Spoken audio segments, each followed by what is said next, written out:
sair dali. Dirigi talvez uns 3 quilômetros até ter que parar num posto porque eu chorava tanto que minha visão estava toda embaçada, e parecia que tinha um peso esmagando meu peito. Fiquei parada no estacionamento, gravando tudo no celular enquanto ainda estava fresco na cabeça, falando entre soluços sobre o e-mail que o casal me mostrou. O valor certinho de $75 mil.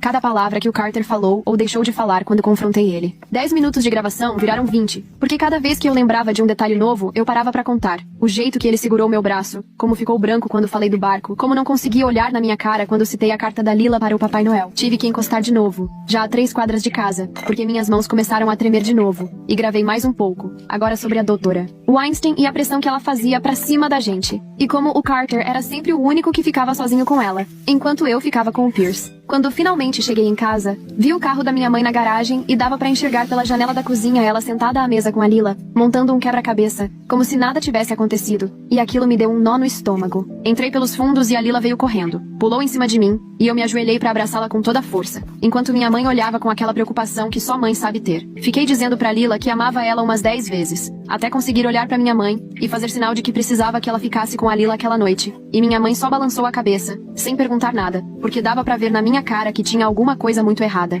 Lila veio me mostrar a peça do quebra-cabeça, dizendo que parecia uma borboleta, e eu falei o quanto ela era inteligente, enquanto minha mãe já começava a preparar as coisas dela, e em 15 minutos as duas já tinham saído e a casa ficou em silêncio. Naquela noite, abri o notebook e achei o vídeo que meu primo postou do enterro do Pierce no Facebook, e lá estava o Carter no púlpito, de terno preto, falando sobre como nós dois lutamos pelo nosso filho até o fim. A voz dele estava firme, quase teatral, quando disse que a gente ficou junto quando o Pierce mais precisou, e eu tive que sair correndo pro banheiro pra vomitar quando ele começou a falar desse dever sagrado dos pais de proteger os filhos. Voltei e assisti mais 3 vezes. Cada vez era pior, porque eu reparava em detalhes que tinham passado batido antes, tipo ele mexendo o tempo todo na gravata. Quando falou do hospital e a voz dele falhou, não de tristeza, mas de outra coisa. E quando disse que a morte do Pierce não foi em vão, o vídeo já tinha mais de 200 comentários elogiando o Carter, chamando ele de corajoso e forte, dizendo que a gente era um exemplo de paz. E eu fiquei tirando print de tudo, sabendo que logo essas pessoas iam descobrir a verdade. Entrei no internet banking e comecei a vasculhar os extratos de 2 anos atrás, procurando depósitos grandes feitos depois que o Pierce morreu. E estava lá, na minha cara,